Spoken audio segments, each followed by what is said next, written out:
Number 5 on this list is the Old Post Chapel. This chapel is located in the Arlington, Virginia cemetery and is definitely one of the most haunted churches in the world.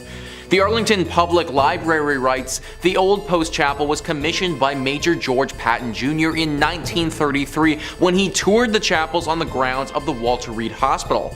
Patton told Post Commander Colonel Kenyon Joyce that the new chapel should combine the functions of a principal chapel with those of a mortuary chapel in one building. Workers broke ground in February 1934 and the chapel was officially dedicated on April 21, 1935, where it was known for its attractive spire and intricate stained glass windows. The chapel serves as a place of worship for the community, a wedding chapel, and a place of final honors for those laid to rest at Arlington National Cemetery. Many fallen service members have lain in wait in the Old Post Chapel for their final trip, and it's allowed family members to grieve in private. So it's unsurprising that many active duty service members have reported hearing disembodied voices and footsteps in the chapel when they've been there alone. Locked doors have unlocked themselves and opened on their own. Canine units patrolling with service people will refuse to go into the building and bark at the door, especially at night. And visitors describe a young grief-stricken woman dressed in white who waits for her sweetheart. Rumors are that she threw herself from the bell tower, which remains locked to this day. So what really sticks out to me there, guys, about that excerpt is the canine units. Dogs not wanting to go into this place because they're scared.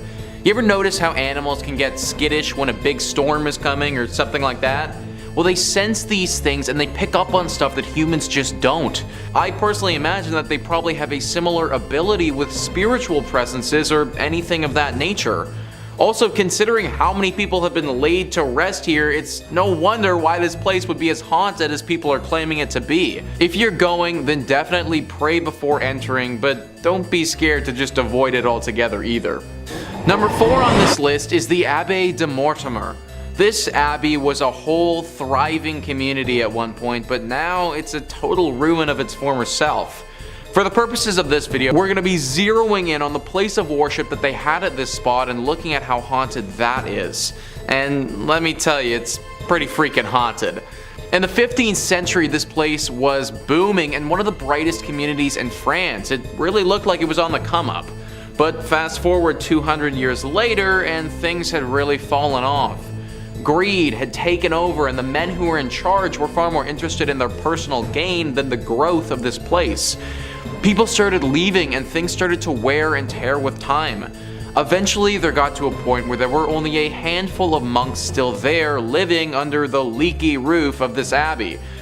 Well, in 1790 they met a very grim and sick fate. This was the time of the French Revolution and religion was very much out of favor. A group of revolutionists swept through the area and believing that the monks had some sort of treasure hidden here, they took them into the cellar and they killed them. The manner to which these men died was brutal. Because of this, it's believed that their spirit still clings to the ruins of this place. Future owners of this location had many run-ins with ghosts and even had to perform some exorcisms in their time being there. There have also been reports of werewolves and other demonic creatures here. The monks are by far the most spotted poltergeists though. The crazy thing is that apparently they aren't that evil. One would think that after their life was so ruthlessly stripped away from them that they would harbor some anger, but apparently they don't. If you do make it out here, then I recommend you pray not only as a form of safety, but also as a sign of respect for the souls of the monks who still live here. Coming in at 3, St. Michan's Church, Dublin, Ireland. This is an Anglican church built on the site of an early Norse chapel from 1095, with the current structure dating back to 1686, undertaken by William Robinson. As it stands, this church is the only parish church on the north side of the River Liffey, surviving from a Viking foundation. Now, the exterior of the church is nothing to write home about, however the interior is what we're going to be discussing, specifically the vaults. The vaults of St. Michan's Micans contain a large amount of mummified remains, with the walls of the vaults containing limestone, thus keeping the air dry and creating ideal conditions for preservation. Among the remains of the 400-year-old body of a nun, a 6.5-foot man believed to have been a crusader, a boy with a severed right hand and feet, and Henry and John Shears, who took part in the 1798 rebellion. Unfortunately, a number of the crypts in the church's vaults were damaged by vandals in 1996 and once again in 2019. After the most recent event, the church has stated that several mummified remains were desecrated by vandals, including the remains of the nun and the crusader. Tours used to be open, however, after the recent incident they have been temporarily shut down. Not only will you be dealing with the enraged spirits of the dead when visiting this church, but also the despicable living. Coming in at 2, Cathedral of the Assumption of Our Lady, Guadalajara, Mexico. Also known as the Guadalajara Cathedral, this is a Roman Catholic cathedral of the Archdiocese of Guadalajara and was built in 1541 in the Spanish Renaissance style with neo-Gothic spires. However, though the building is beautiful, it has been plagued by hauntings and tragic events. On May 30th, 1574, during Mass, neighbours fired shots into the air. Some of the bullets fell onto the cathedral and started a fire, ultimately damaging the building.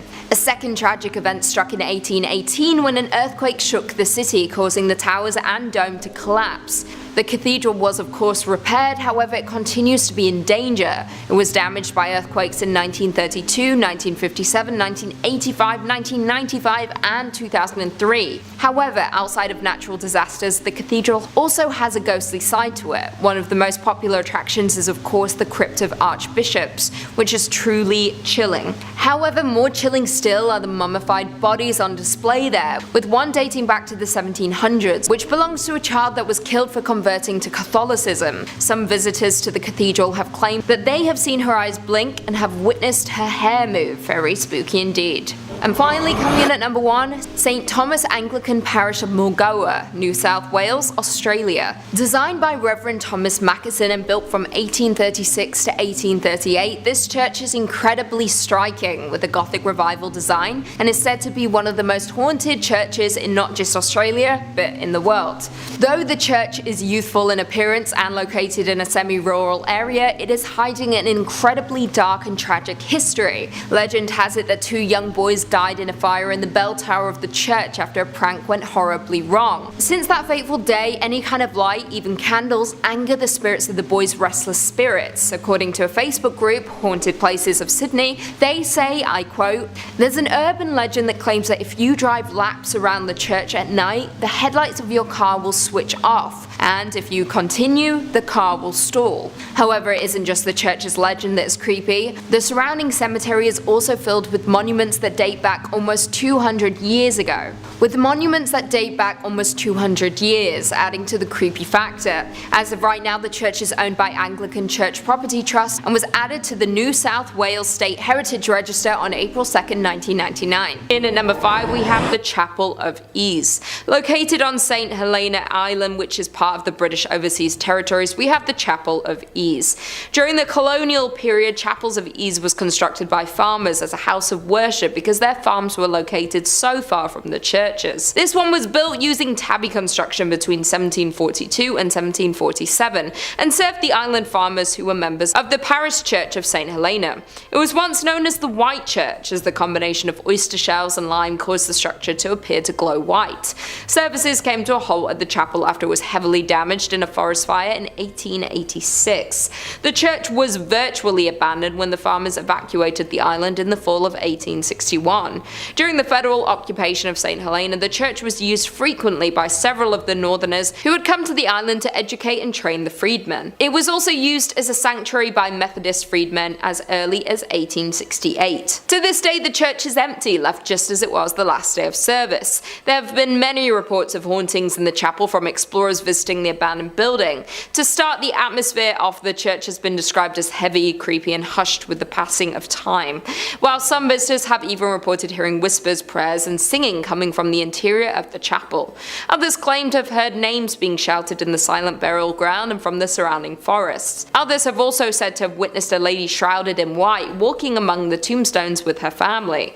Moreover, other visitors have witnessed a number of ghostly occurrences on the grounds, while individuals have reported strange sensations sensations when walking through the church's graveyard. Not only that, visitors have seen ghostly figures of people dressed in 18th century clothing. In at number 4 we have Borley Rectory.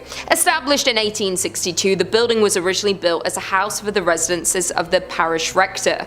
The earlier rectory had burned down to the ground in 1841 and then was replaced in 1862. Borley Rectory itself is a tiny rural community in Essex that had 110 inhabitants at its peak. Now just a shell of a rectory left abandoned. Now the ghost stories don't start once the building was abandoned, but there had been claims of ghostly activity on the site from as early as 1819, with a shadowy nun being seen gliding across the ground where the rectory was built. By the time the Bull family moved in, there were reports of the sound of rushing water in the house and bells ringing from unknown sources. There were also reports of disembodied sounds of crashing and heavy footsteps in empty areas of the building. As with so many cases of alleged poltergeist activity, much appeared to be in the daughter of Ethel's room, being the subject of many hauntings. In 1900, Ethel saw what looked like a nun hiding in the trees, and as they reached out to the nun, the figure dissolved in front of her very eyes. As years passed, household items went missing. There started being mysterious messages appearing on the walls of the home. With the increase of hauntings, the owners hired a paranormal investigator of Harry Prince, after years of not being able to find a new owner as people were scared that the church was cursed. Number 3 on this list is the Aquia Episcopal Church. Heading back to Virginia with this one, this church is located in a place called Stafford. The church itself is rather beautiful and looks super unsuspecting. Some of the other churches on this list in our previous part just gave me the vibe that something was up, but this one doesn't. The outside and the inside make you feel homey and very safe. Problem is, this isn't the case. Only in your state writes, one of the most famous mysteries associated with the church is that of the golden-haired skeleton.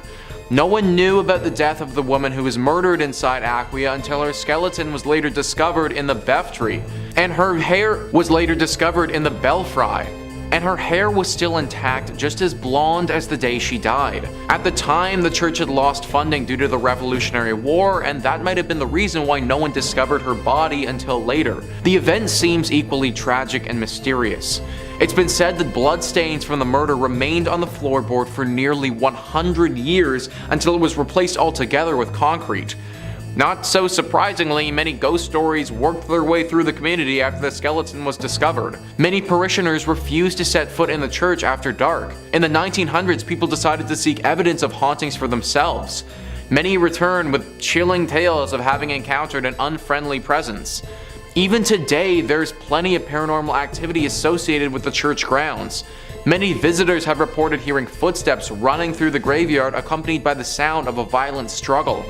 Others claim to see the figure of a young golden-haired woman peering from the balcony window. So clearly this church has got a pretty dark history to it. It's said that the skeleton that was found was of a woman who was murdered by some men prior to the Revolutionary War. The church then closed for the war and reopened after it, so her body would have been stuck here decomposing for probably decades. It's no wonder that her soul hung on to this place and refused to let go. It's honestly really very sad if you ask me, because from all the reports that I read, her ghost isn't evil, it's just a lonely one. It's clear by the way she holds herself that she doesn't want to be stuck in this purgatory place, she just is.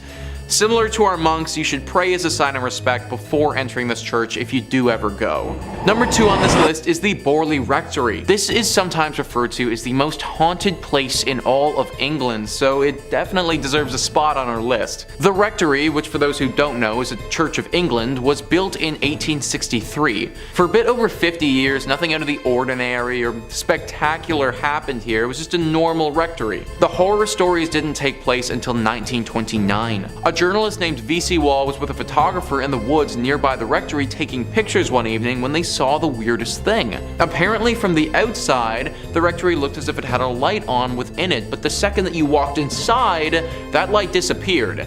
This phenomenon baffled both of the men, and they thought that something paranormal might be happening. Wall also reportedly said that he saw a nun that evening, or what looked to be the ghost of a nun, walking in the garden.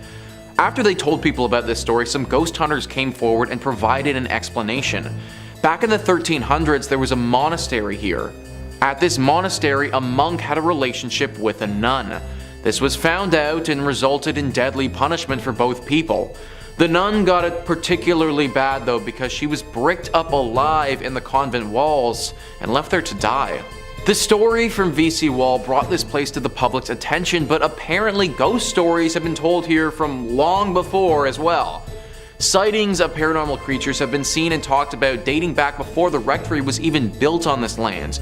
Clearly this whole area is just inherently cursed and this rectory just happens to be built on it. Strange rapping sounds, bells ringing, objects moving and flying around without anybody touching them. These are all very common sightings at the Borley Rectory. The ghost of this nun is also a regular character here, making herself known to newcomers quite often. If you happen to get really lucky, then you may also see a ghost coach with 2 horses and a headless coachman. Maybe lucky is kind of the wrong word to use here, but this sighting is a lot rarer and doesn't come out to everybody. Either way, the Borley Rectory is way too haunted and should probably just be avoided at all costs. And finally, number 1 on this list is St. Paul's Episcopal Church. This church and the grounds that it resides on is haunted by a number of different ghouls. It's located in the Florida Keys and has seen many a tragedy in its days. Whether it be a hurricane, a great fire, or other natural disasters, this church has pretty much been through it all. Ghosts and Gravestones writes, "The most well-known haunt of St. Paul's Church Cemetery is that of a man in 19th century attire who appears as a flimsy white vapor. Many believe that it's the spirit of Fleming himself who seems upset. Is it because his gravesite was disturbed so many times throughout the years by all the reconstructions? Nobody knows for sure, but his apparition has startled many. Another spirit that seems to roam the graveyard is a sea captain who appears to take great pleasure in frightening visitors. And beware of the ghost of a man who was legendary for driving the pirates out of Key West. His spirit is angry and ready to taunt, and those who've encountered his apparition say that even on a day when the weather is calm, violent winds come rushing through a tree that sits right next to his grave." John Fleming, the ghost that they talk about there, was the initial owner of this land and died on the property. His wife donated said land to be used for the church, but apparently her husband's spirit never left. The story behind the sea captain is unknown. Why he's come here or what happened to him is all a mystery. One thing is for sure though, he is a very dangerous ghost, and many visitors have reported being assaulted and terrified by him. This is definitely one of those churches that I would again avoid altogether, but if you do go, then make sure you say a prayer before entering. In 5th, we have the Most Holy Trinity Church in New York, built sometime between 1882 and 1885 on land that previously served as a graveyard until 1853. According to local rumors, not all of the bodies residing there were exhumed from the graveyard, and the spirits of those left behind still inhabit the grounds to this day. The church property covers an entire city block, and it is said that there are false closets leading to bricked up doorways, tunnels, and random sub-basements throughout the church and convent. There are also mysterious passageways on the upper levels of the church, where legend says only priests are able to enter. The church's rectory was built in 1872 by its second pastor, Monsignor Michael May, who later passed in his room on the 2nd floor. Priests who live in the rectory have used that space for mainly a guest room ever since, as no one has ever been willing to live in it on an ongoing basis. Guests have experienced lights being switched off and on, hearing strange noises, and the sound of a person walking back and forth while trying to sleep. Phantom footsteps have also been heard on the staircases in the building, and dogs who were once kept as pets in the rectory would stare in a trance-like state down the basement stairs, as well as into the dining room when the building got cold. In 1897, a parish bell ringer named George Stell's life was taken in the vestibule of the church. Though there was a suspect in the case, a former parishioner who would later be executed for an unrelated ending of life, no one was ever convicted of the crime. The red fluids of Mr. Stell's, as well as the red handprint of the killer, is believed to still be on the wall in a stairway leading to the bell tower. George's ghost still roams the church and is believed to be the reason why the bells will ring suddenly, vowing not to leave until his death has been solved. Moving on to our 4th place position, we have the Aquia Church of Stafford, Virginia. While the congregation was established in 1711, the physical parish wasn't built until 1751. It was a gorgeous brick building built on a peaceful hilltop with a 2-story crucifix floor plan, which otherwise known as a cruciform, which was considered a rather unusual style for colonial churches. Aquia was built to replace 2 earlier sites of the Overwharton Parish, which were constructed around 1680. The inside of the church burned down in 1754 and was not rebuilt until 1757. It was then shut down from the Revolutionary War until the Civil War due to lack of funding, before reopening as a stable, campsite, and hospital for Union forces. It was during this closure that a young blonde woman was traveling the dark country roads, rural Stafford County, when a group of highwaymen accosted her. This time period was full of exasperated uncertainty from the war, and with it a severe lack of resources, food, and money. Men would wait hidden on the side of roads to steal the valuables from people walking or riding by their hiding spots. She ran from the men to the sanctuary of the church, but was only able to hide for a little while before they broke inside and ended her life. Her body was hidden in the tower, and the men were never caught. It wasn't until after the Revolutionary War ended in 1775 and the church was ready to reopen for services that what was left of her was discovered. A skeleton with golden blonde hair that was as intact as if she had been freshly slain. The red fluid that spilled on the floor from her death was impossible to remove. Despite using every trick known to man, the stains remained in the tower for well over 100 years, until during a modern renovation when the redness was covered up by concrete. With the facility still being in use today, members of the church have mentioned hearing footsteps walking around at all hours of the day and will break into a frantic run around the church at night, but no one is there. Noises can be heard in the empty tower, with some saying it sounds like a struggle, others describing a groan, whistle, or even a call for help.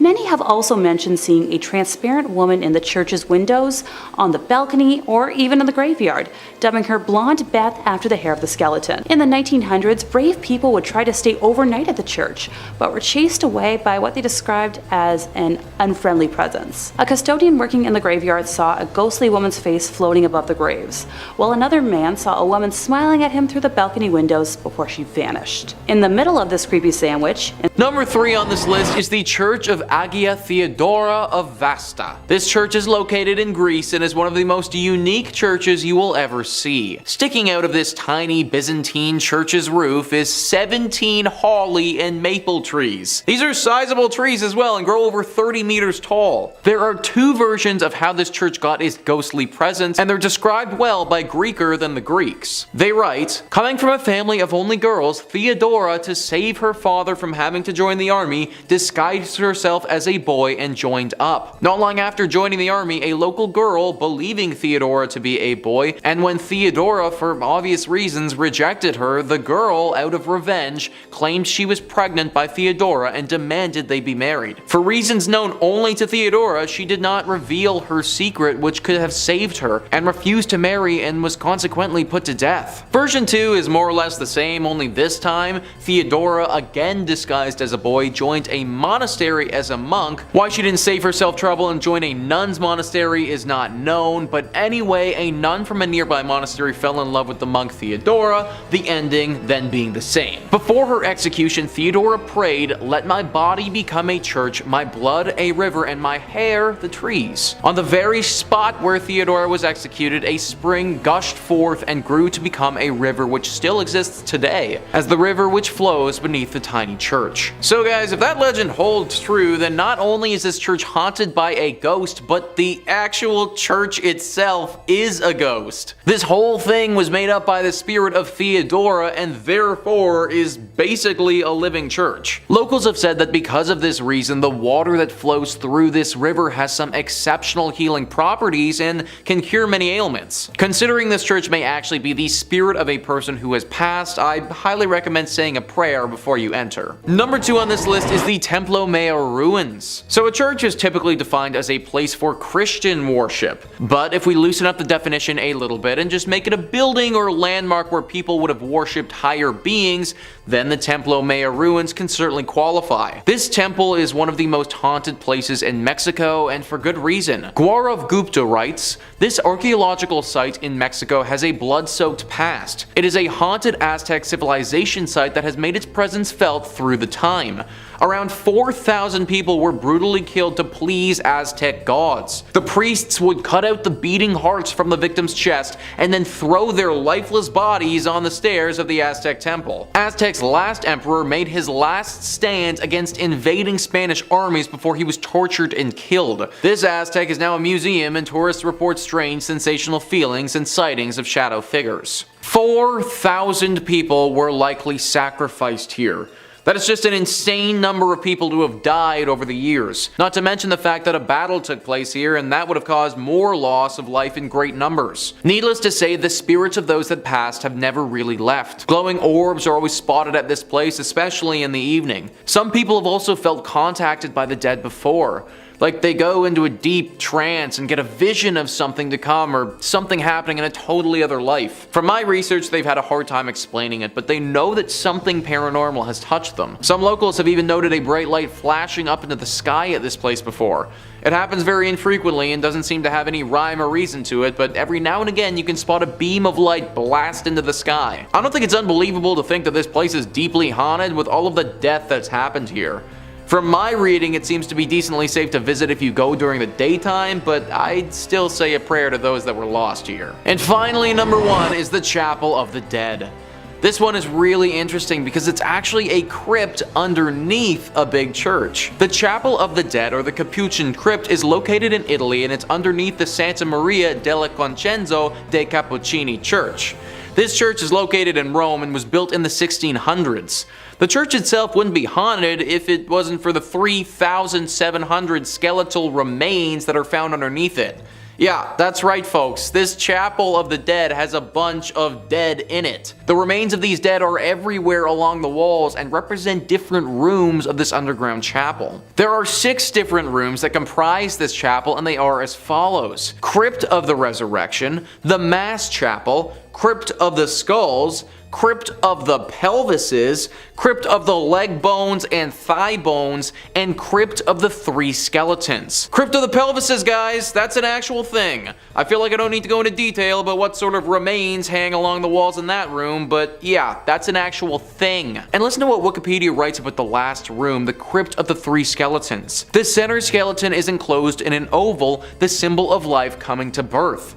In its right hand it holds a scythe, symbol of death, which cuts down everyone like grass in a field, while its left hand holds the scales, symbolizing the good and evil deeds weighed by God when he judges the human soul. A placard in 5 languages declares. Obviously, with all this being said, this place is deeply haunted. It sounds like something straight out of an Indiana Jones movie, and from what locals have said, it definitely could be. Severe bad luck can befall those that enter into this chapel, and it seems to be totally random. I could enter it and be like 100% fine, but you could enter it and just have horrible things happen to you for years.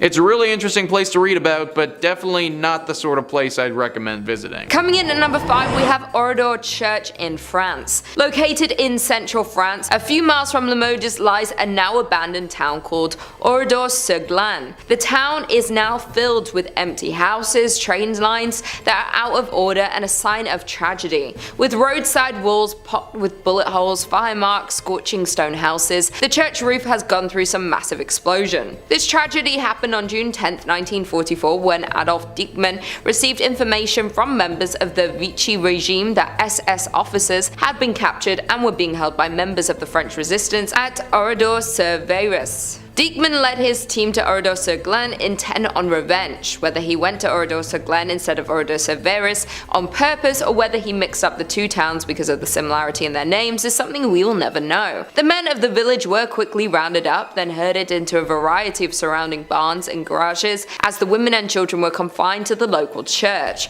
Then a gas explosion was placed in the church and lit aflame. There was only a handful to survive the tragic accident that happened at the church of this town. With all the lives lost in the church and surrounding town of that night, it is said to be haunted by many spirits. As some witnesses report, as they stand at the church's windows at night, they see the dark spirits of the people who lost their lives walking through the ruined village's deserted streets. Others state they often smell the aroma of burning wood and flesh as it lingers over this abandoned village. Until recently, the new residents would leave gifts along the border of the village of the martyred as a peace offering for the spirits that still haunt the church. In the end, we will never actually know the reason behind the attack upon the Oradour Church on June 10, 1944, though some think there was an evil entity or spirit upon the church that coerced the attack to happen. Coming in at number 4, we have St. Mary the Virgin, England. In an English village, you'll find the Church of St. Mary the Virgin, built around 1350 just outside the main settlement. The church in Clophill, Bedfordshire was abandoned for around 170 years after it fell into disuse in the 1840s. There are a few odd things about this ancient little church, the most significant being that it was supposedly supposedly built facing the wrong direction. Churches are traditionally oriented to face east,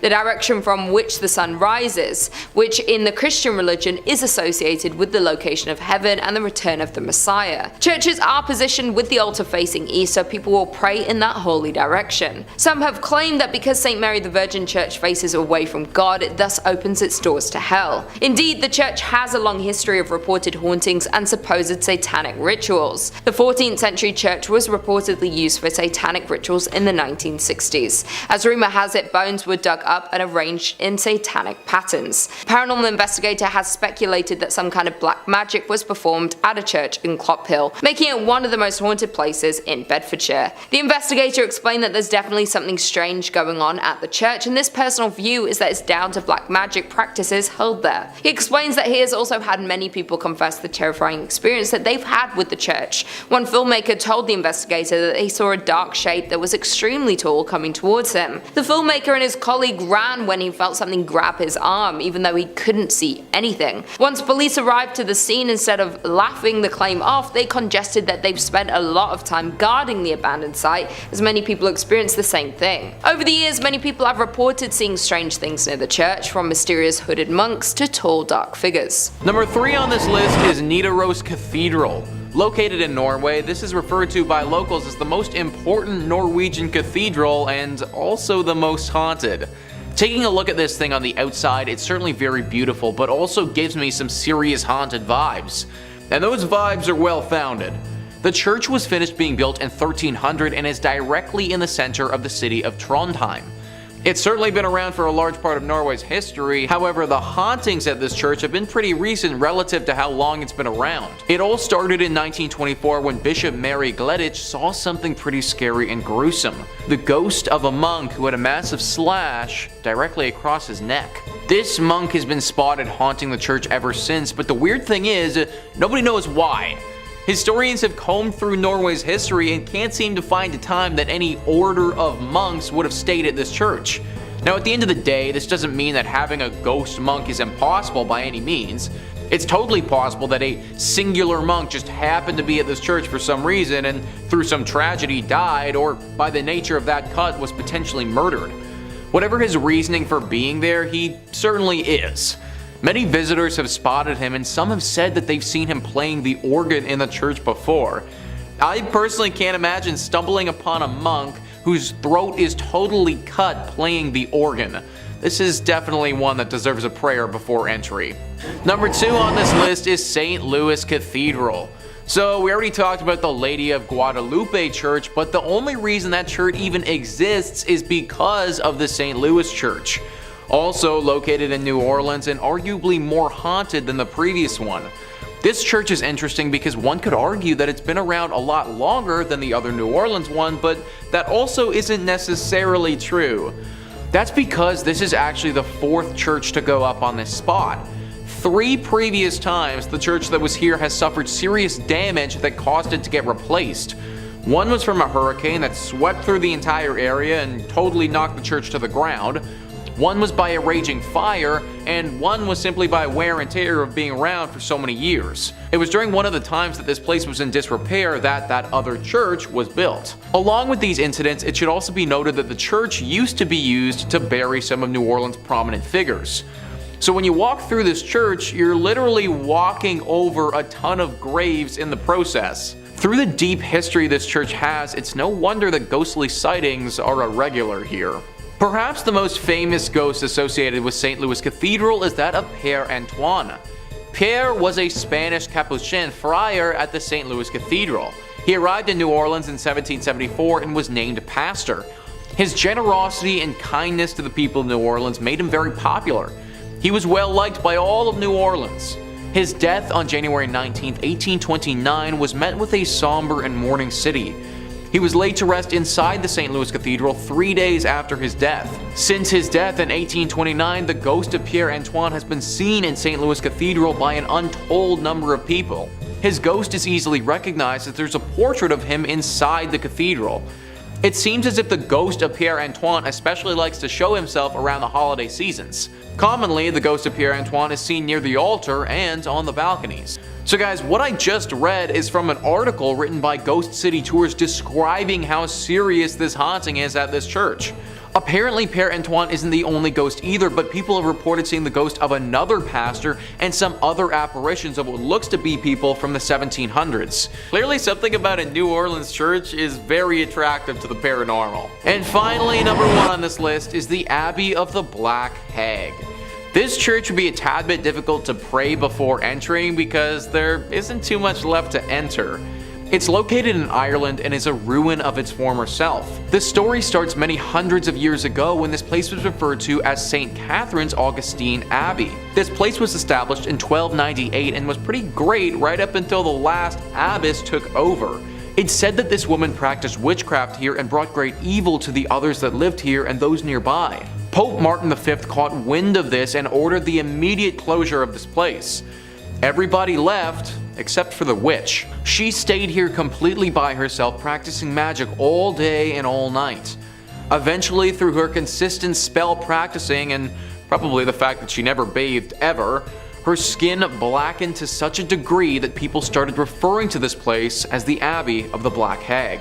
Apparently, this witch still resides here to this day, and the locals fear going here and risking her wrath. Tales have been told of livestock going missing, weird symbols appearing in the ground, and even the occasional child wandering into this area never to be heard from again. I feel like praying before you go to a place like this might not actually help that much. In fact, I'd just try avoiding it altogether if I was you. Number 5 on this list is the Templo Mayor ruins. So a church is typically defined as a place for Christian worship, but let's loosen up that definition just a little bit and start thinking about it as a building or landmark where people would have worshipped higher beings. If we start thinking about it like that, then the Templo Mayor ruins can certainly qualify. Mexico has a lot of haunted spots, but this is at the top of their list for sure. Gaurav Gupta writes, this archaeological site in Mexico has a blood-soaked past. It is a haunted Aztec civilization site that has made its presence felt throughout the time. Around 4,000 people were brutally killed to please Aztec gods. The priests would cut out the beating hearts from the victims' chests and then throw their lifeless bodies on the stairs of the Aztec temple. Aztec's last emperor, Cuauhtémoc, made his last stand invading Spanish armies before he was tortured and killed. This Aztec is now a museum, and tourists report strange sensational feelings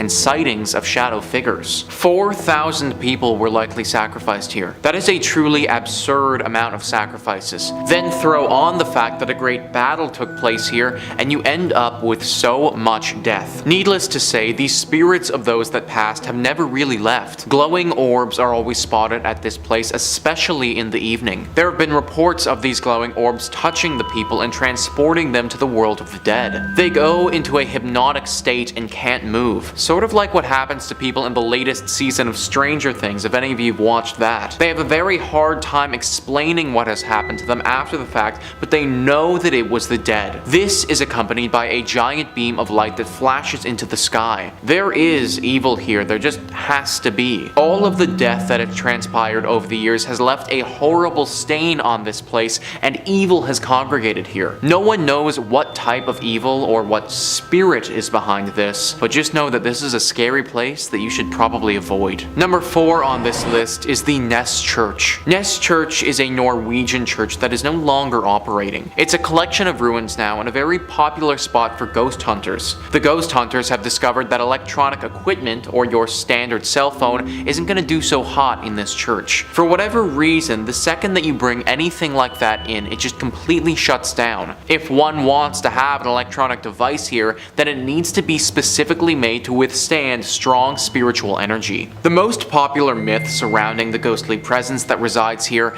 is a priest named Jacob Christian Finnegan. This was a priest who presided over this church from 1800 to 1837. Apparently, he suffered a very grim fate here along with his children. It's thought that he and his children were killed by an evil gang who came through through the church looting it. They killed the priest and then, ever so cruelly, bricked his children up and left them to die. This is only one variation of the tale though, because one legend actually says that the priest did this to his kids himself. Regardless of which one is historically accurate, they're both pretty bad. The screams of these children are frequently accompanied by the sighting of this priest. It's said that he will stalk those who come here and follow them around, giving them a horribly uneasy feeling. It's very likely that if you go by yourself, this ghostly priest will attack you and could do some serious damage. Maybe he wasn't evil when he was alive, but he certainly is now. Number 3 on this list is Greyfriars Kirkyard Churchyard. This church is located in Edinburgh in Scotland.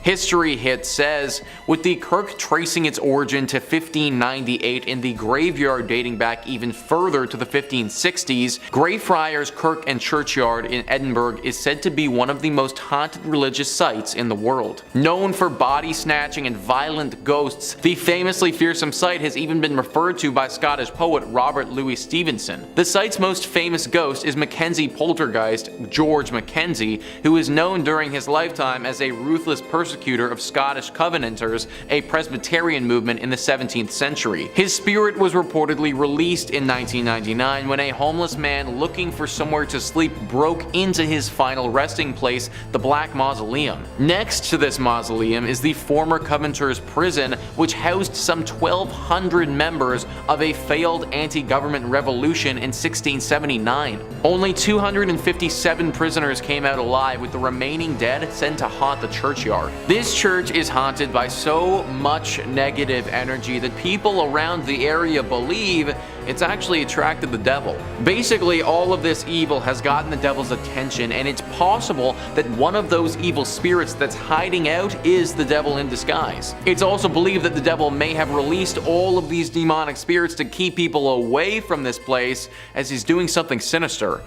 We may never know for sure though. Number 2 on this list is the Church of St. Mary the Virgin. This church is located in Bedfordshire, England, and could very easily be a hiding spot for the devil. Bedfordshire Live says, the Church of St. Mary the Virgin in Clop Hill, Bedfordshire was abandoned for about 170 years after it fell into disuse in the 1840s. During this time, the church fell into ruin as it lost its roof and became a focal point for vandalism, antisocial behavior, and, according to ghost hunters, black magic. Over the years, many people have reported seeing strange things near this church, from mysterious hooded monks to tall dark figures. The 14th century church was reportedly used for satanic rituals in the 1960s. As rumor has it, bones were dug up and arranged in satanic patterns. Damien Odell, head of the Anglia Paranormal Investigation Society, theorizes that the hauntings are what remain of black magic rituals from many years ago. He explained, there's definitely something strange going on at the church, and my personal view is that it's down to black magic practices held there. I think it's possible for a group of Satanists to conjure up something and leave it behind.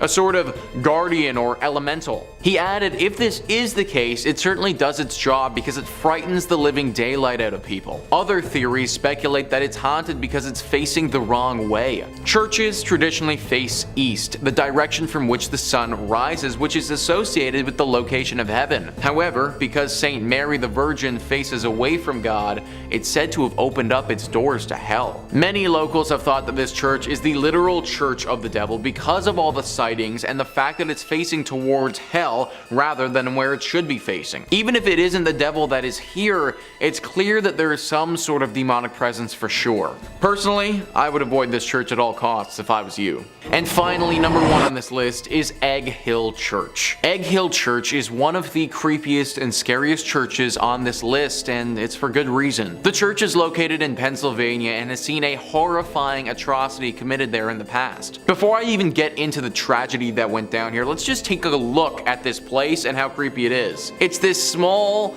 barn looking structure that doesn't look to be in good repair at all. It's got a few gravestones sitting out front of it, and it's relatively in the middle of nowhere. It looks like the sort of place where a serial killer would be lurking, or in this case, maybe even the devil. In the early 1900s, this place hosted a horrifying mass murder. The pastor of this church held a congregation, gathering everyone in the surrounding areas to this church.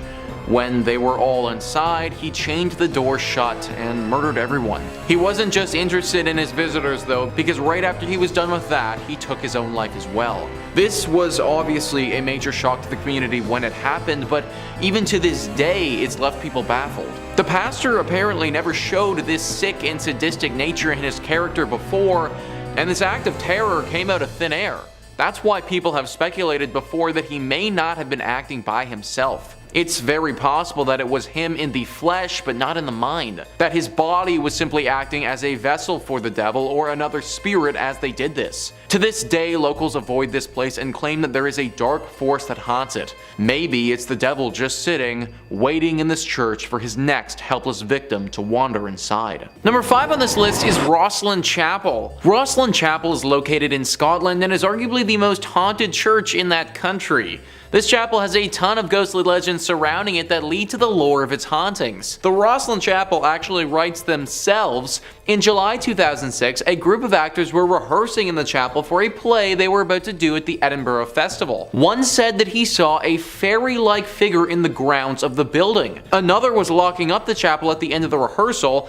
As he was doing so, heard the voice of a child in the crypt. Obviously, he didn't want to lock the child in overnight, so he went down to the crypt to get the child, but found that there was no one there. Another tale says that the ghost of a white lady haunts Rosslyn Chapel. Legend has it that she is a girl from the St. Clair family who was bewitched by an evil spell and sleeps in an enchanted chamber. Here, she is waiting to be rescued by a knight. Once rescued, the spell upon her will be broken and the knight will be granted great treasures. And yet another tale is of a phantom dog which roams the grounds around the chapel, and on stormy nights its ghostly barking can be heard. We got a fairy, we got a child, we got spells, we got a dog.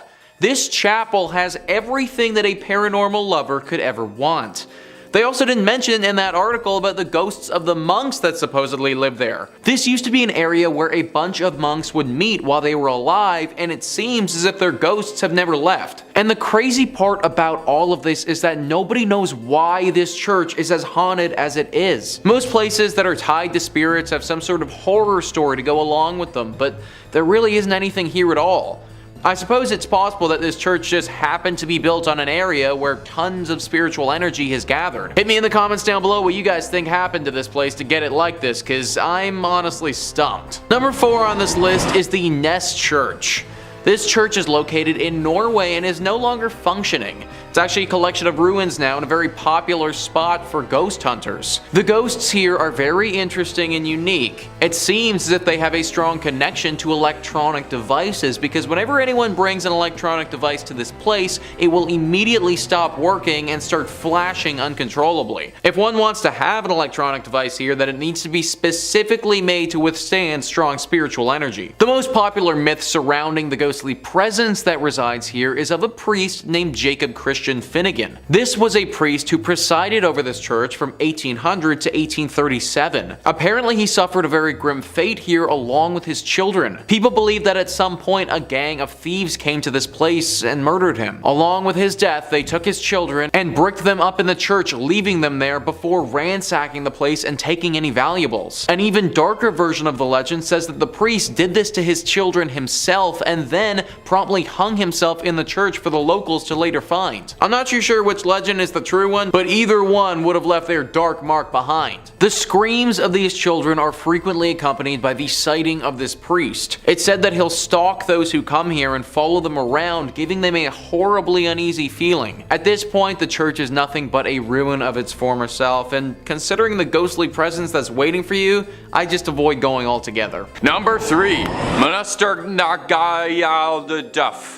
Or Abbey of the Black Hag, if you don't got all that time. Wow, you see that? You see what that church is called in that little chyron below me right now? I'm just supposed to pronounce that with like my lips? Okay, it's also called the Abbey of the Black Hag, and that's what we're going with. We're not calling it that other thing. I'm not doing that. Black Abbey of the Hag, only name this church has ever gone by, and it was built in 1298. And it was one of the well-known medieval convents in Old Ireland. The remains of the abbey still stand today in a secluded valley, making it already mysterious and supernatural place just that much more supernatural and overgrown and spooky. I mean, the place is called the Abbey of the Black Hag. You don't name a place that unless it's extremely haunted or if there's like a cool boss fight or something there. Sounds like it's straight out of Dishonored. It's believed that the last abbess, horrible word by the way, in charge of the abbey practiced witchcraft, and in the scary way, okay? She brought death, misfortune to the surrounding areas. Pope Martin V condemned the abbey, not being down for witches at all. The accused witch left to live out in the damp, deserted abbey by herself, which she probably loved because it sounds scary. Over time, her skin blackened, her hair furled, and her soul twisted, leading to the place being renamed the Abbey of the Black Hag. And if you can believe it, there's actually more to this one. The Count and Countess of Desmond once called the abbey home when attempting to flee their attackers, where the Countess was fatally struck by an arrow and buried by her husband. But it wouldn't be the end of the Countess, because sightings of a ghostly figure around the ruins of the abbey were common, meaning someone eventually went to dig up that grave, finding worn out finger bones, meaning she was still alive when she was buried. It's said now that a woman's panicked shrieking can be heard in the early hours around the abbey. Number 2. The Borley Rectory. The Borley Rectory is an old London estate that has the unique distinction of being considered the most haunted building in the United Kingdom. No big deal, or anything.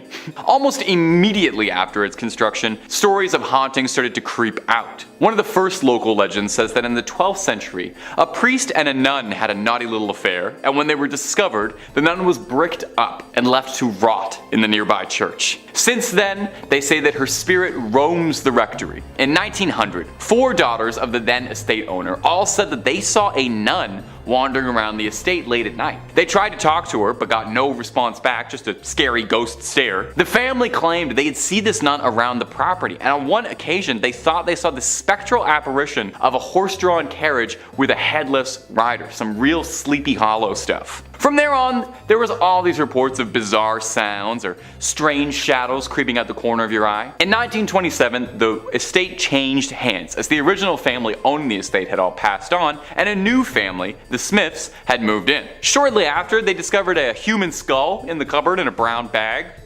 Which is not a great housewarming gift, to be honest. They reported poltergeist behavior, unexplained footsteps, lights flicking around them, and the same sightings of headless specters. Now, they only lasted 2 years, not being down for any of the hauntings or skulls in cupboards, any of that business. And the next family, the Foysters, didn't have much better luck. They had objects flying around their home, and on one occasion claimed their daughter was attacked by something truly horrible. They moved out as well. And the last owner of the rectory would be Captain Gregson, who accidentally lit the estate ablaze while unpacking, although insurance claims they think the fire was started intentionally, perhaps in a desperate attempt to cast away whatever evil has been trapped in the Borley Rectory for so long, or perhaps he unintentionally unleashed it out into the world.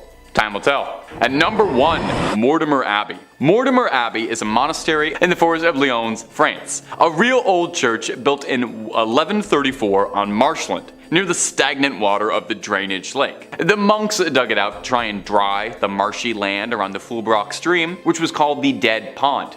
In French, Mortimer, which is where the name comes from. You can kind of hear it there. Mortimer, you know. Perhaps it's this history of being built on a dead pond is why Mortimer Abbey was doomed to be haunted. Now, the abbey flourished for centuries, but over time started to become claimed by the passage of time, and it fell into decline and disrepair. In the 17th century, there was an attempt to try and rebuild the abbey and recapture its former old glory, but the decline was already pretty present and had set in by that point, and by the time of the French Revolution, only 5 monks still remained in the abbey. Eventually, the abbey would collapse entirely and go private, and in 1863, the abbey would find itself in the hands of a rich Parisian family, the Delarues. Mr. Delarue moved his wife and his sons into the abbey, but soon discovered they weren't the only tenants. While walking the lawns, the young people of the house saw a light from the library. As if by an invisible hand, these hatches unfastened, their handles turned, and the windows and doors all opened.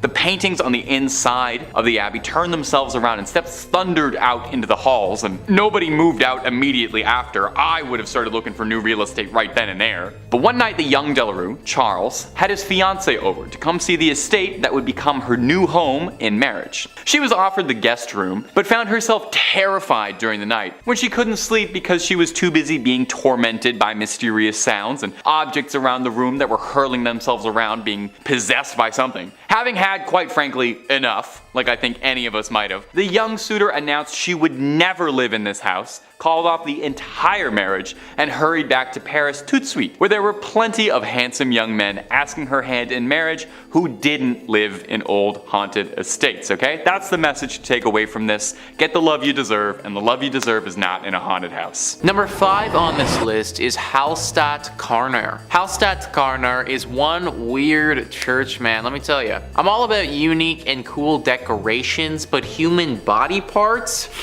Kinda where I draw the line, guys. Discovery.com says many bone churches and ossuaries are decorated with femurs and pelvises, but at Halstatt Karner, the skulls themselves are decorated. More than 600 of the skulls on display in this benhouse, also known as bone house in English, bear their former owners' names, professions, and the date of their death. Many are also adorned with decorative garlands and flowers. But perhaps what makes this bone church stand out the most is the fact that the most recent remains to be interred here belong to a woman who passed away in 1983 after having requested the benhouse as her final resting place. What's more, she might not be the last because the church is still open to receiving similar requests. So yeah, the dark secret here is that there is literal bones still being added. 1983 is really not that long ago when you think about it, and like the article suggests, that's probably not the last person to have been thrown into this array of skeletons. I guess it isn't, but it feels like this should be illegal or something. At the very least, it's just super weird. Like, why is a bunch of dead bodies and bones and stuff bringing anyone closer to God? Isn't the whole point of church to connect with your spiritual side? Not get grossed out by a bunch of dead people who you might have even known at one point. The church is located in Austria and has got to be one of the scariest churches in that country for sure. Unless you want your bones to be added to some religious display, I would stay away from this place. Number 4 on this list is the St. Louis Cathedral,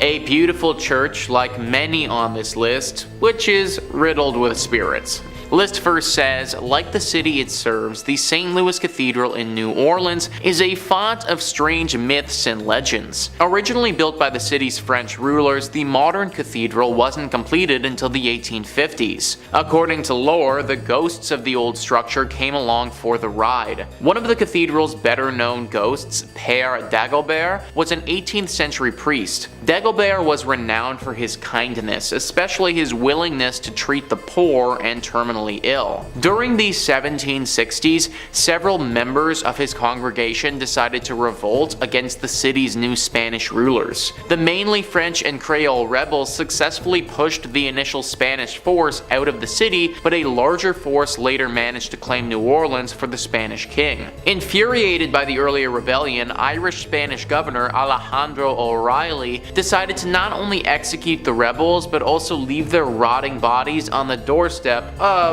the St. Louis Cathedral. As a devout Catholic, Dagobert could not stand by while Catholic bodies were so roughly treated. After failing to get O'Reilly's permission to properly bury the bodies, Dagobert led a funeral procession down to St. Peter's Cemetery and placed the slain men in unmarked graves. Dagobert's successor, a Spanish priest named Pierre Antoine, is also said to haunt the cathedral. More intriguingly, Antoine's friend, voodoo priestess Mary Laveau, who often prayed at the church during her lifetime, is also considered to be one of the many spirits inside the cathedral. So we got voodoo priestesses, unmarked haunted graves, multiple spirits of bodies that were buried improperly. This church is just one big mess. Many people think that there are also a bunch of other secrets that this place has that we don't know about. Like this was a spot for a secret society hundreds of years ago who performed some very questionable rituals, and that's why this place is as haunted as it is. Whatever really happened here, we know it was dark and we know that it left its mark. Number 3 on this list is Greyfriars Kirkyard. As the name Greyfriars might hint, this church is located in Scotland. History Hit says, with the kirk tracing its origin to 1598 and the graveyard dating back even further to the 1560s, Greyfriars Kirkyard in Edinburgh is said to be one of the most haunted religious sites in the world. Known for body snatching and violent ghosts, the famously fearsome site has even been referred to by Scottish poet Robert Louis Stevenson. The site's most famous ghost is the Mackenzie poltergeist. George Mackenzie, who was known during his lifetime as a ruthless persecutor of Scottish Covenanters, a Presbyterian movement in the 17th century. His spirit was reportedly released in 1999 when a homeless man looking for somewhere to sleep broke into his final resting place, the Black Mausoleum. Next to this mausoleum is the former Covenanters prison, which housed some 1,200 members of a failed anti-government revolution in 1679. Only 257 prisoners came out alive,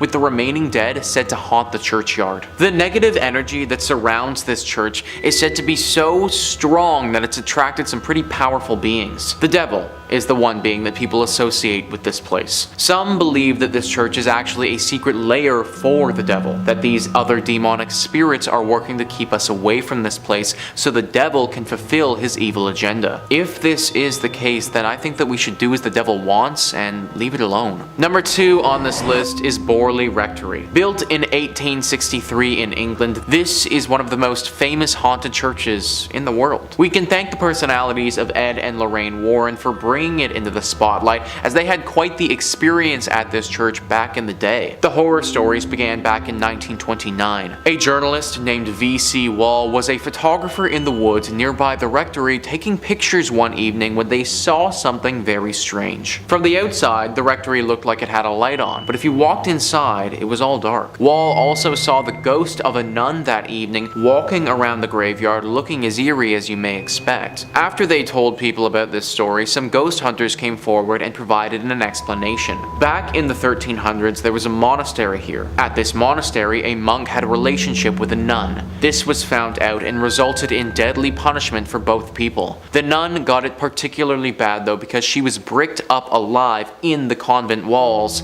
and left there to die. The 1929 story was the big one that kicked everything off, but after this happened, other stories started emerging. Stories about this land before the rectory was even built. Apparently this area of land was always haunted and dealing with ghostly presences. Strange rapping sounds, bells ringing, objects moving and flying around without anyone touching them are all very common sights at the Borley Rectory. The ghost of this nun is also a regular character here, making herself known to newcomers quite often. You may even see the ghost coach. A headless phantom coach driver is said to be around the area and will approach people every now and again and take them away. Why anyone would ever get into a coach driven by a headless ghost is beyond me, but apparently it happens. Everything about this rectory and land is evil, and it needs to be avoided. And finally, number 1 on this list is Nidaros Cathedral. This is not only Norway's most important cathedral, but also one of the most haunted as well. I mean, in all honesty, it literally looks like Dracula's castle if Dracula's castle was a cathedral. It was constructed in the 1300s, but the actual hauntings didn't begin until relatively recently in its lifetime. In 1924, Bishop Mary Gleditch saw something pretty scary and gruesome. The ghost of a monk who had a massive slash directly across his neck. Ever since that day, this monk is seen very regularly. Nobody knows why though. People and historians have looked through the history of this cathedral and can't seem to find any record of a big monk population ever staying here. However, it doesn't make sense that this random monk ghost would just show up out of nowhere, so you have to imagine that he was here at some point before. You also have to imagine that he got that cut on his neck here too. All of it is very dark and mysterious and makes you wonder what else happened here that wasn't documented. Number 5 on this list is the Lady of Guadalupe Church. This church is located in New Orleans and is known to the locals as being one of the most haunted spots in the whole city. This location hasn't always acted as a place of worship, but for a long time was a chapel that you really didn't want to end up at. That's because for the longest time it was actually called the Old Mortuary Church. As I'm sure that you can probably guess, the crowd that entered this place wasn't the liveliest. In fact, using the word live to describe them is just flat out incorrect. New Orleans was hit hard many a time with epidemics, with yellow fever being especially bad. There were times during the city's history where the dead were too many to handle and they had to go somewhere. Enter in the Old Mortuary Church. Thousands upon thousands of bodies have went through these doors over the years. In fact, for the longest time, the only people this place saw were the pastors who were here and the countless dead. Everyday citizens were too scared to come here for fear of catching the disease and wouldn't even risk going to see their departed loved ones. Obviously, all this death has left its ghostly mark. Eventually, it was turned into a full-fledged church that people attend, but not before the spiritual damage had been done. Nowadays, the spirits of some of those who died during this harsh period in New Orleans history still haunt the area. Glowing orbs have been seen by those who frequent the church floating around at nighttime. Subtle and faint moans can be heard echoing throughout the walls, as if the moans themselves were wind blowing through the church. The ghost of a man has said to approach people from time to time claiming he needs help and that he was never sick to begin with. This is definitely one of those churches who's seen its fair share of tragedy over the years, and it shows. However, believe it or not, it may not be the most haunted church in New Orleans, but more on that later.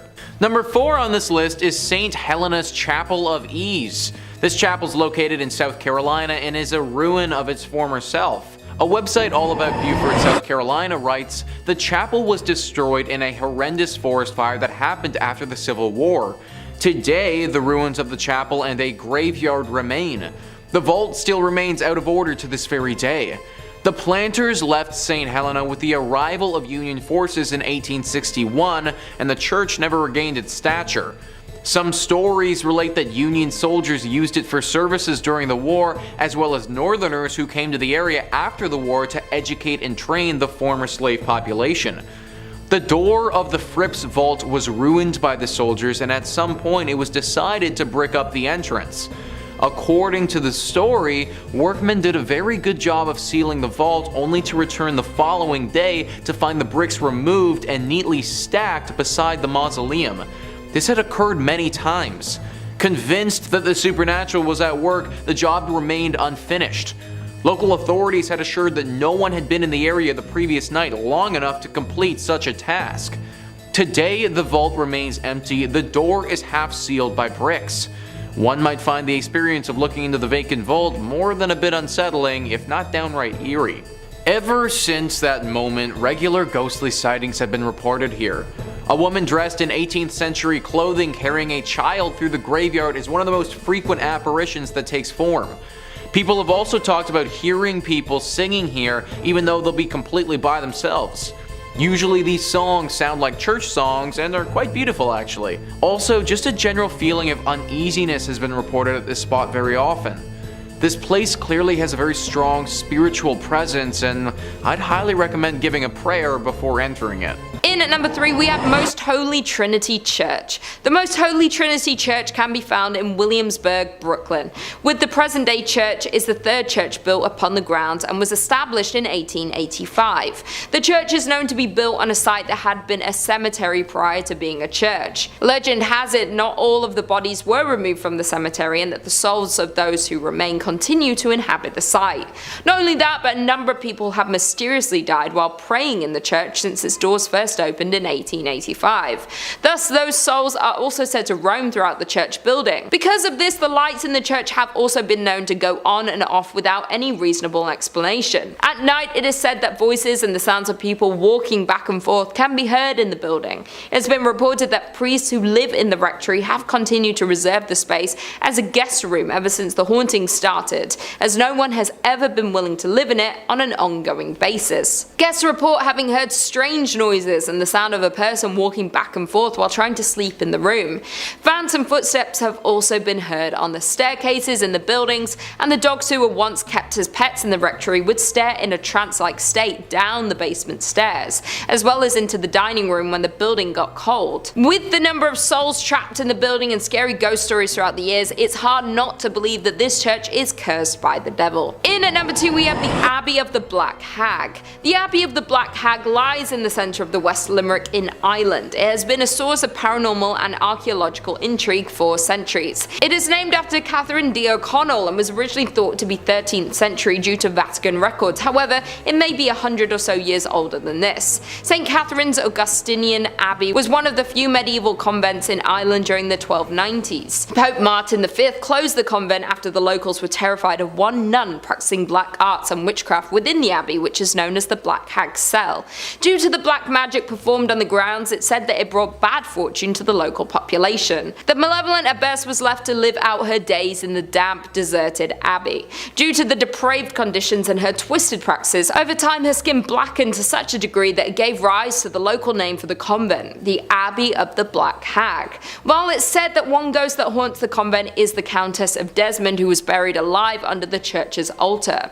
Sightings of her menacing ghostly figure prompted an investigation of her grave, while visitors say you can hear her screams and scratching the stone to escape in the early mornings throughout the ruins of the abandoned church. And finally, in at number 1 we have St. Louis Cathedral. The cathedral located on Jackson Square, St. Louis Cathedral is actually the 4th cathedral built upon its current location. The cathedral is the oldest continually operating cathedral in America. The 2 buildings which used to house the congregation of St. Louis's cathedral were destroyed by unfortunate events. The first building used as the cathedral was lost to a hurricane in 1722, just 4 years after the city's official founding. The cathedral, which replaced the earliest structure, then burned to the ground in New Orleans' Good Friday fire in 1788. The third itinerary of St. Louis's cathedral was built in 1794, but by mid-1800s the congregation decided that they wished to enlarge their parish church. Thus the 4th version of St. Louis Cathedral went up in the 1850s. Perhaps the most famous ghost associated with the St. Louis Cathedral is that of Père Antoine. Père was a Spanish Capuchin friar at St. Louis Cathedral. He arrived in New Orleans in 1774 and was named pastor. His generosity and kindness to the people of New Orleans made him very popular. He was well liked by all of New Orleans. His death on January 19, 1829 was met with a somber and mourning city. He was laid to rest inside the St. Louis Cathedral 3 days after his death. Since his death in 1829, the ghost of Père Antoine had been seen in St. Louis Cathedral by an untold number of people. His ghost is easily recognized as there is a portrait of him inside of the cathedral. It seems as though the ghost of Père Antoine especially likes to show himself around the holiday seasons. Commonly, the ghost of Père Antoine is seen near the altar and on the balconies. Interestingly, the ghost has been seen in other areas of the city as well, especially in the alley next to the cathedral. In addition to that, the ghost of Pierre, there are other famous ghosts associated with St. Louis Cathedral. Some of the ghosts which are said to haunt St. Louis Cathedral, like that of Père Dagobert, who became pastor of St. Louis Cathedral in 1745. On quiet evenings after worship, people have seen the ghost of Dagobert walking the aisles of the cathedral, his head down to the ground, walking silently in sandals. Coming in at 5, St. Paul's Episcopal Church, Key West, Florida. St. Paul's Church is the 4th church structure built by St. Paul's between the 1800s and early 1900s. And though it may look bright and new, this is because the church has been rebuilt numerous, and I mean numerous times. The original church, made of coral rock, was completed in 1839. However, it was destroyed during the Havana hurricane in 1846 and was rebuilt in 1848. Once again though, the church was destroyed when the Great Fire of Key West struck in 1886. However, by some good fortune, the rectory survived unscathed, and the rebuilding once again began on the 3rd structure, ending in 1887. However, disaster struck once again though in 1909 when the church was destroyed by a powerful hurricane. This time though, the parish hall survived, as well as the rectory. The church was once again rebuilt and construction was completed in 1919. However, during all of these rebuilds, it was discovered that the site was once a Seminole burial ground, with the land being previously owned by the Fleming family before the church was built, and the land was only granted after the widow was assured her husband's remains that were interred on the land would not be disturbed. However, this is where it gets spooky. Legend has it that the promise was broken and the widow's husband, John William Charles Fleming, was removed from the site. Spookier still, according to some locals, his ghost still wanders the site. Other apparitions have been reported as well in the graveyard, one being a ghostly group of children who were killed in a fire set by a jealous deacon who was taking revenge on his unfaithful wife. Yeah, yikes. Coming in at 4, St. Andrew's on the Red, Selkirk, Canada. Built between 1845 and 1849 to serve the local community of retired Hudson Bay Company personnel, this church is located in a small suburb of Winnipeg, located on a lightly forested hill with an incredibly impressive Gothic design. It is by far the oldest stone church in Western Canada and has definitely had its fair share of paranormal activity. The church became an old campfire story among young teens and rebellious kids who would dare their friends to walk backwards around the church 3 times, with the expectation that you would disappear. Now, of course, that never actually happened, but it was still a frightening tale to tell children so they didn't wander through the cemetery at night. Now, what makes this church truly chilling is that victims of influenza, diphtheria, typhoid, and tuberculosis from the early colonial era were interred here, and their restless spirits are said to still wander the grounds of the church. Specifically, some visitors have reported disembodied red eyes floating through the cemetery, organs playing spontaneously, as well as a mysterious woman cloaked in white who is known to rattle the gates of the church. If you dare, you can take a self-guided tour of the church located in Selkirk, Canada. In at number 3 we have Egg Hill Church, Spring Hills, Pennsylvania. Considered one of the most haunted churches known to man, we have Egg Hill Church in Spring Hill, Pennsylvania. The church was built in 1860 and was out of use by the 1920s. The most well-known story about Egg Hill Church is of the great number of people that supposedly lost their lives. This occurred at the turn of the century in the 1800s, when the pastor at the time ended the life of his whole congregation by poison and kept them in the nearby woods. Other stories say that the pastor only ended the life of the people of the parish. He reportedly would end their lives one by one under the mysterious circumstances and got away with it, until the day that he would be discovered, where he would end his own life in the church. Some who have been to the church say they have seen drawings of pentagrams and goats appear on the walls and ceilings, written by some unknown entity. Others say that from outside the church you can hear strange noises coming from the inside when the church is locked up and supposedly empty. Some claim the sounds are similar to children's voices. Therefore, there is no doubt that this haunted church has the potential to be cursed by the devil. In at number 2 we have Aquia Episcopal Church in Virginia. This church is said to be one of the most haunted churches in Virginia. Legend says that the church and the church graveyard, which has graves dating back to 1738, are both home to paranormal activity that has taken place for over 200 years. Even the early years of the church being opened were marked with tragedy. In the mid-18th century, a woman was hiding from a group of men within the church's walls and lost her life. Even more upsetting was the fact that she was not discovered until years later, when the church reopened after the Revolutionary War. No one knows exactly the details of the loss, yet there have been several claims of paranormal activity since. Her hair just as blonde as the day she lost her life. At that time, the church had lost funding due to the Revolutionary War, and that might have been the reason why no one discovered her body until later. Moreover, it's been said that blood stains from the murder remained on the floorboards for nearly 100 years, till it was replaced altogether with concrete. Many ghost stories worked their way through the community after the skeleton was discovered. Many parishioners refused to set foot in the church after dark. In the 1900s, people decided to seek evidence of hauntings for themselves. Many returned with chilling tales of having encountered an unfriendly presence. Built before the Civil War, this church is reportedly visited by the ghost of a soldier killed during the conflict. The most haunted part of the building is the church tower. Others claim that the reason for the haunting involves a young woman who was murdered there. The eerie lights and unexplained sounds are reason enough to stay away after dark. Even today, there is plenty of paranormal activity associated with the church grounds. Many visitors have reported hearing footsteps running through the graveyard, accompanied by the sound of a violent struggle. Others claim to see the figure of a young golden-haired woman peering from the balcony window. With all the tragedies and loss of lives that happen within the walls of this church, not to mention the paranormal activity, it's safe to assume that there is some evil spirits and energy cursing the church. And finally, in at number 1 we have St. Columbkille, Ontario. Dating back to 1854, 1885, St. Columbkille Church was founded and located in the hamlet of Uptergrove. The original frame church was torn down and the present brick edifice was constructed in 1905. This structure sits on a hill far back from the road and can easily be viewed when driving on Highway 12 east from Aurelia. The ghost stories have been spreading since over 100 years ago, classifying the church was haunted, and these tales have been circulated ever since. Today the church is deemed haunted by some local residents and visitors. There have been many reports of ghost sightings, shadowy figures that will suddenly appear,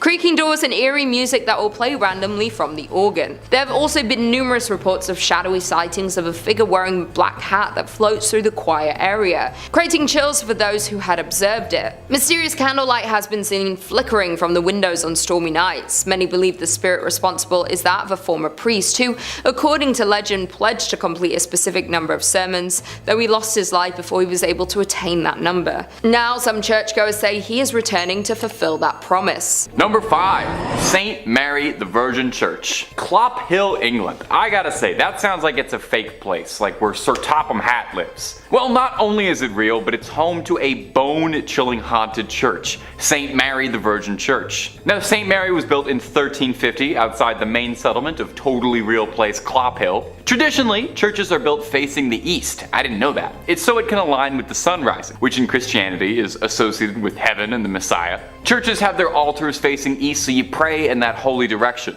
Well, St. Mary's just had to be a little different, and this church is facing the west, facing away from God. And it's why some people believe the church is hosted to evil spirits, as facing west means they've shunned God and opened their doors to the devil. Paranormal investigators have strongly suspected the church as being host to satanic rituals. As the church fell into disuse, it became a popular spot for vandals, and if you believe the legends, black magic. In 1963, a local couple saw two people wandering around holding a human skull, which definitely I think would cause you to look twice. The people told the couple that they had found the skull in St. Mary's, where it had been jammed into a wall. When the couple went to investigate, they found on the floor a breastbone, pelvis, and leg bones, all laid out in a pattern used for black mass. Pretty spooky. Scattered cockerel feathers and tracings of two crosses filled in red were found inside the church as well.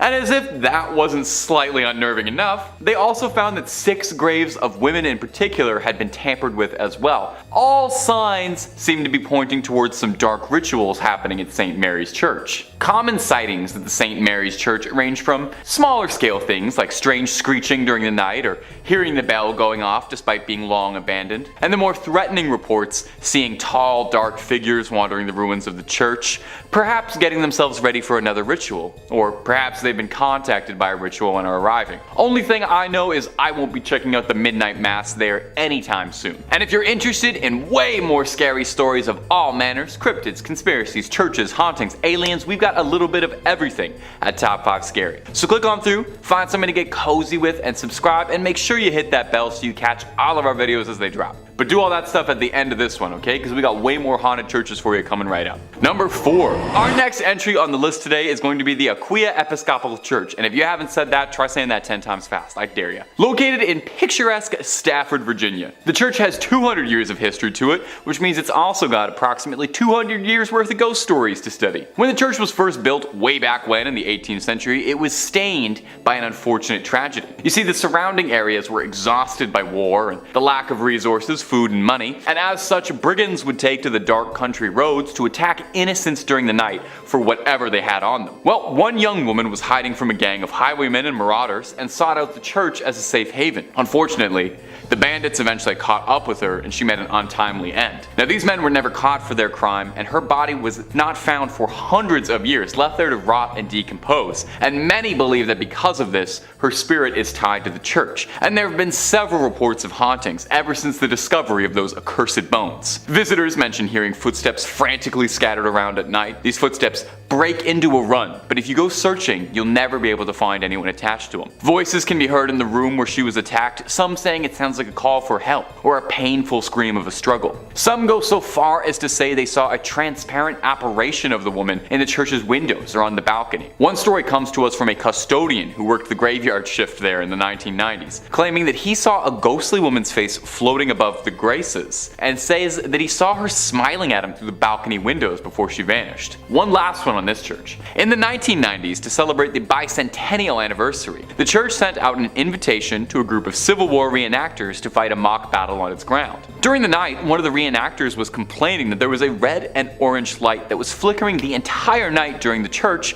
that prevented him from sleeping. The man explained this to the father of the church, and the father explained back that there was no electricity in the vestry, and that the light must have been the spirit confused by why the Civil War had started up again. Imagine, you're a ghost, you're already out of time, and then you look outside and you see guys from your time? My little ghostly sense of the world would be so thrown off. I would have to buy a new ghost calendar. In third place, we're taking a closer look at St. Mary the Virgin, located on the outskirts of Columbkille, England. Originally built facing the west sometime around the year 1350, it's believed to have been erected on top of a leper hospital run by monks. I'd like to take a moment to note that it was built in the quote-unquote wrong direction, with churches traditionally facing east, the direction from which the sun rises, which is associated with the location of heaven and the return of the Messiah in Christian religion. Altars inside of these holy buildings would face in the eastbound direction for prayers. Some have claimed that because St. Mary the Virgin faces away from God, it thus opens its doors to hell, and ergo responsible for the tale I'm about to tell. The building was abandoned in 1848 when the rector at the time made the decision to have a new church built, instead of expanding the previous one, which was much needed due to the rapidly growing congregation. Old St. Mary's, as was dubbed by the locals, was then primarily used as a mortuary chapel, holding bodies before they were buried in the adjacent cemetery. By the 1950s, St. Mary's had become so run down that it could no longer fulfill that use, with just the outdoor walls and tower remaining. In March 1963, the tomb of an 18th century apothecary's wife was broken into, and the bones were arranged ritualistically in the middle of the church. And once again on Midsummer's Eve of 1969, multiple women's graves were broken into, with bones being removed and rearranged once more. While the specific individuals involved in these acts were never identified, the arrangements found resembled those used in black mass rituals performed by satanic groups at the time. After the first incident in 1963, a rare decision was made to rehollow, or in more simple terms, re-bless the altar that was left in the building, in a failed attempt to protect the building from evil. Later that year, Reverend Harold Colthurst reported stumbling upon a group of men in the building that were in the midst of a mysterious ritual, being quoted as saying that the men were trying to communicate with evil spirits, chanting some sort of mumbo-jumbo. They were definitely in league with the devil. Modern-day visitors to the now landmark have reported seeing a plethora of ghostly figures during the day and nighttime, faint lights moving about before vanishing mysteriously, along with reports of a chilly and oppressive atmosphere even during warm days. In second place, we're visiting l'Abbaye de Mortimer, or Mortimer Abbey. It was originally built in 1134 on land gifted by King Henry I. The stagnant water of the drainage lake, which was dug out by the monks to dry up the marshy land, was called Mortimer, or the Dead Pond, giving the monastery its name. Totally not ominous or anything. The monks constructed what was then one of the largest monasteries in the world on said land. The legend says that after the passing of his only son, King Henry wanted to reform his daughter Matilda and had her locked in a room in the abbey for 5 years. The anger and hate she felt from being sent away and isolated stained and seeped into the walls of the monastery, cursing it for eternity. After her eventual release, she went on to live until 1167, when it said her spirit returned to Mortimer Abbey to haunt the area as the White Lady. She is said to appear on nights close to a full moon, moaning as she drifts through the now ruins of the monastery. Those that have seen her report that she alternates between wearing black and white gloves. If she appears to you with white gloves on, you're destined for good luck. But if she appears with black, you'll be expected to pass within a year. Alas, Matilda is not the only spirit one must worry about if visiting the abbey. When the monastery was at its peak in the 1500s, a frail and suffering woman was brought to the monks with an illness it was believed that only they could aid. It was revealed that she was possessed by the spirit of a wolf and cursed to become a werewolf for several nights. The monks chained her to a room and conducted multiple exorcisms in an attempt to eradicate the spirit. The monks were able to exorcise the evil wolf spirit or demonic force out of the woman, but it then attached itself to the the grounds and walls of the monastery. Several hundred years later, in 1884, a man named Roger Saboureau was hunting in the woods nearby when he was attacked by a large werewolf. He shot it multiple times, killing the creature, but when he returned home at dawn, he found the body of his wife bearing wounds matching those he had given the wolf. People say the spirit of Roger's wife and his own heartbroken spirit still wander the area when the moon is full. The abbey was exorcised by the church in 1921, but still remains haunted to this day. And coming in first place, we have the Abbey of the Black Hag, locally known as Monaster-Galaduf. Please don't curse me for my pronunciation. St. Catherine's Abbey, or simply as Old Abbey. It's located roughly 2 miles east of the village of Shanagolden, in the townland of Old Abbey. Gee, can you tell where it got its name? One of the earliest recorded nunneries in Ireland, with its first official record being around 1298, it was built on land donated by John Fitzthomas, and has the typical layout for abbeys of its time, with a dining hall, cells, isolated meditation areas, and other rooms still able to be identified amongst the ruins today. During the 15th century, there was a major battle for supremacy in the area between the Earl Fitzgerald and the prestigious Butler family, of which the Earldom of Ormond belonged. It got to such an extent that the local bishop was known to pray for peace between the families at masses. During one of the nightly attacks, Earl Fitzgerald attempted to get his wife to safety, but as he was pulling her onto his horse, an arrow pierced her thigh, shattering the bone and spraying red bodily fluids. As he rode on, the Countess appeared to have succumbed to her injury, leading the Earl to seek sanctuary at St. Catherine's. The heartbroken man was certain his wife had passed, so he swiftly buried her beneath the altar and continued elsewhere to find safety. As the night went on, the nuns and residents began to hear hair-raising screams and made the decision to rebury the Countess in hopes of bringing her peace. When they dug up the body, they discovered her fingers were broken and her nails had been torn off. The poor woman had been buried alive, with a very slow and torturous end of her life. To this day, it is believed that the Countess has been unable to find peace and continues to scream in anguish, waiting for her husband to save her from a fate truly worse than death. Moving slightly ahead in time, we come to the Black Nun herself.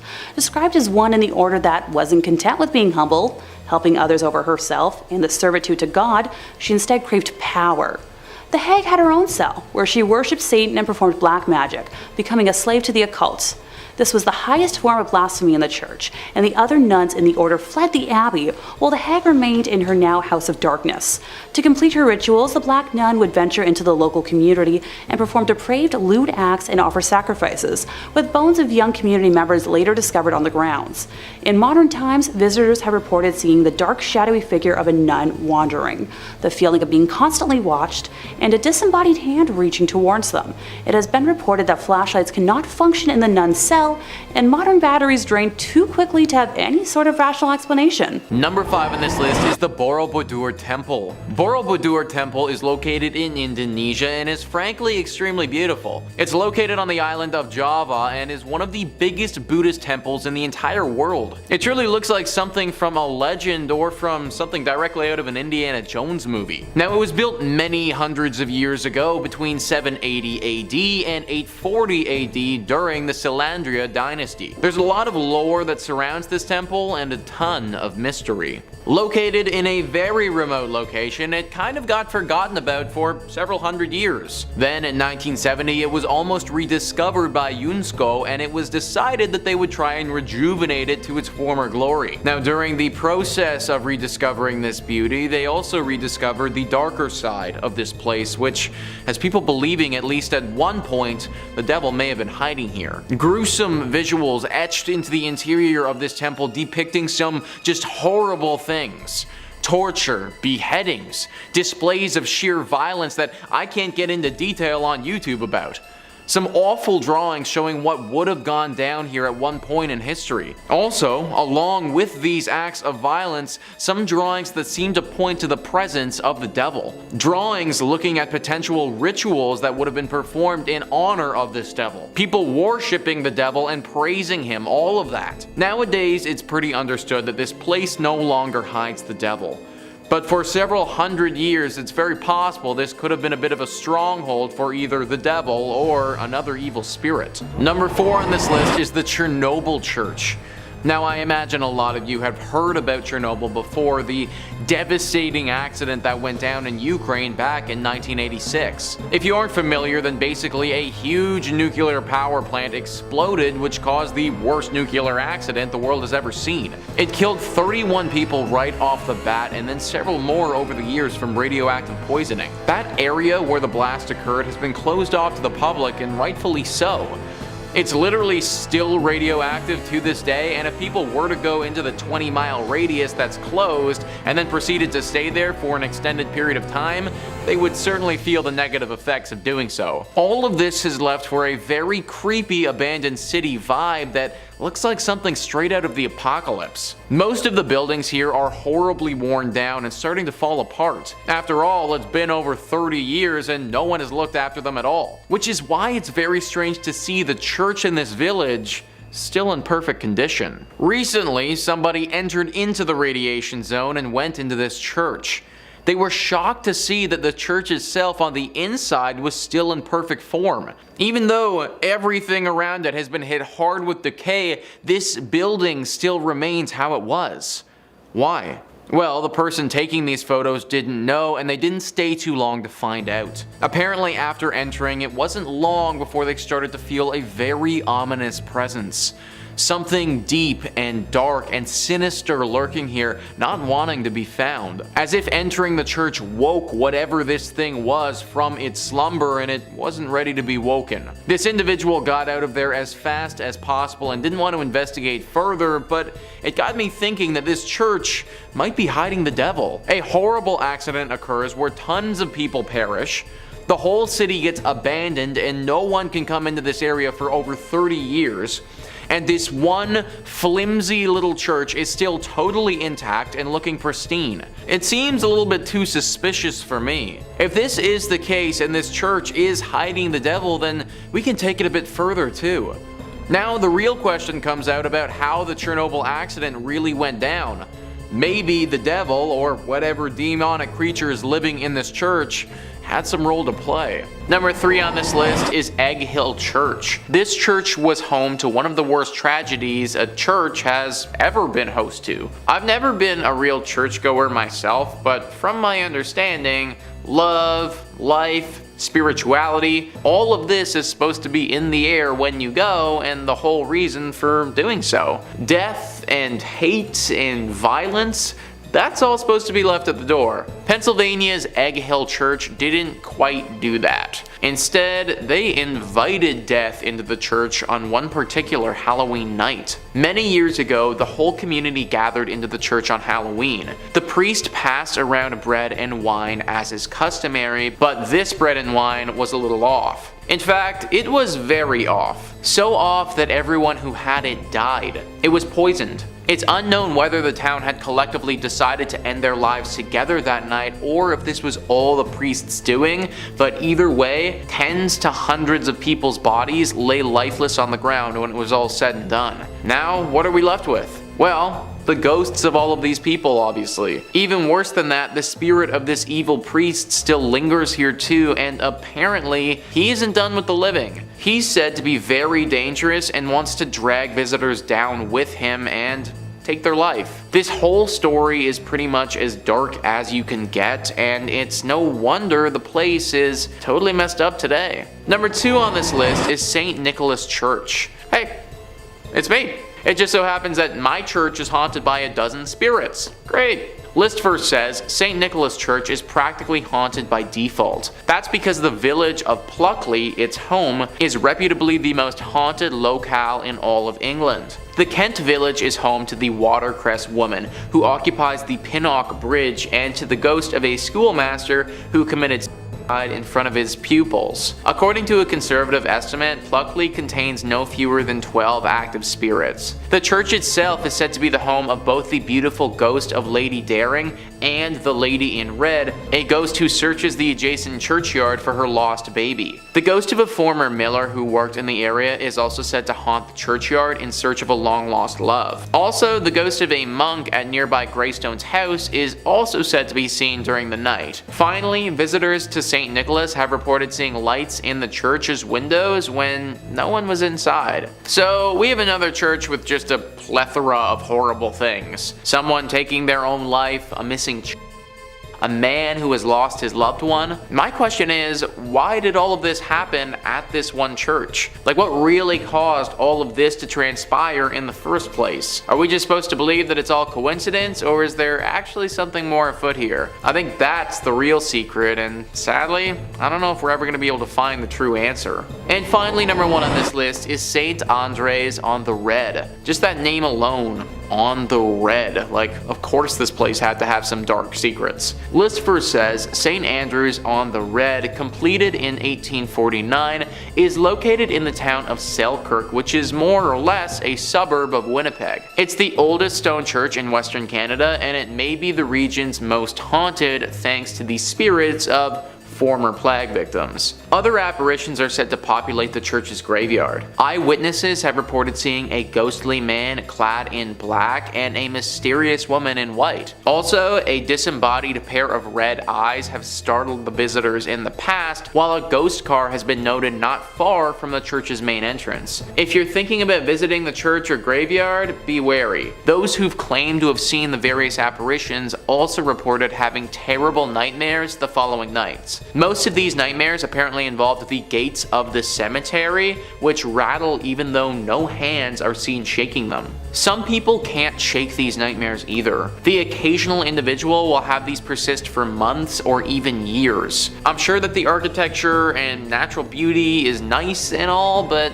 I'm not trying to risk nightmares for a year to see it. I do wonder what happened to those gates though. Is it some weird thing with the wind that's causing it, or is it what people suggest, some type of ghostly intervention? I tend to think some sort of spirit has to be involved, considering the thing with the nightmares happens as well, but you gotta wonder who. Sometimes I really do think that being a paranormal investigator would be awesome, because you could get to the bottom of these things, but then again, that's a pretty unforgiving profession.